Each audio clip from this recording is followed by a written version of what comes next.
Hello everybody, this is Captain Max of Fun with Guns, and today we're going to have some fun with lever action rifles up in bar country, Montana.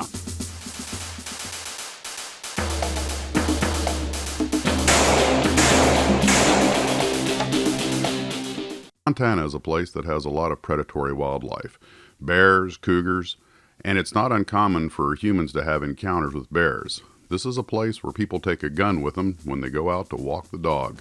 As a result, a lot of people up there are very familiar with good bar guns, and amongst the popular rifles are lever actions. The first rifle we shot was a brand new Mossberg 30-30. Now, this rifle had the front sight replaced with an orbital front sight, which is a ring within a ring. I found this system worked very well. It was extremely accurate and I had no trouble keeping a tight shot group. Yet through the inner ring you can actually clearly see the target. It was new to me to shoot this way, but I found it was something I adapted to very easily. T60's vintage. Okay, a Marlin 35 Remington. Model 336. Marlin Model 336. Chambered in 35 Remington. It had a very smooth action and a very powerful high velocity cartridge. Marlin 1895 lever action, chambered in 45-70 with a cowboy action load of about 1,200 feet per second. This particular rifle was made in about 2005. It had been modified with a Williams fiber optic front sight and Picatinny rail with an adjustable rear sight. In my mind, this rifle probably had the best sights of any of them. You just can't beat those fiber optic front sights. I have to admit, perhaps my personal favorite from a nostalgic standpoint was this Uberti copy of a Model 1873 Winchester chambered in 44 Special. Not 4440 or 44 Magnum, 44 Special. Given the relatively light 44 Special load, this was the softest shooting of all the rifles. Of course, it did have the old authentic style sights, which were somewhat less user-friendly than the more modern sights, but they were still extremely accurate. With a proper load, this is still a viable bar gun. However, you want to use the stoutest 44 Special you can get. I would also add that, in my humble opinion, although heavy and an old design, this had the smoothest action of all the rifles.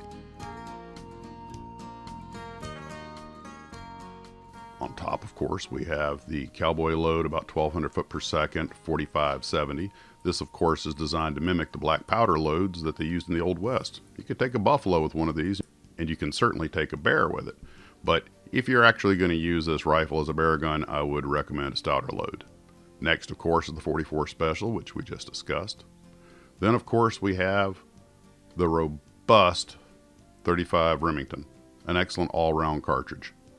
And of course, following that, the trusty dusty 30-30, which in a modern rifle is no slouch cartridge. We're going to do a little recoil test, 30-30, 35, 44, and 45-70.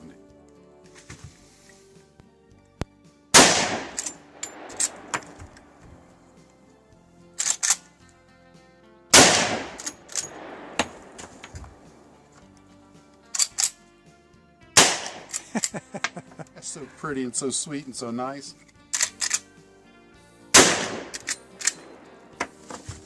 35 kicks the most, no question about it. 44 kicks the least. The 35 Remington actually had a bit more muzzle rise than the 30-30, but you're sending a lot more down range and it's definitely worth it. But the two rifles were essentially comparable. The 44-40, of course, was a total pussycat, and the 45-70 felt more like a push than an actual kick, and fully loaded with the full-length tube under the barrel would probably be even just a little bit lighter.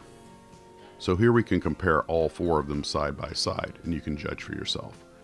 But of these four rifles, if I was going to live in country where you have to take a rifle with you to take the dog for a walk, I believe my first choice would be the 35 Remington. That Marlin is a sweet shooting, accurate gun. It had perfectly acceptable recoil and recovery, and I think of the four cartridges we tested, it's probably the best one for the job.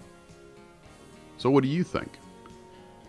Well, this has been Captain Max with Fun with Guns, and I would like to thank Paladin Armory outside of Helena, Montana for providing the firearms, ammunition, and range for this little experiment.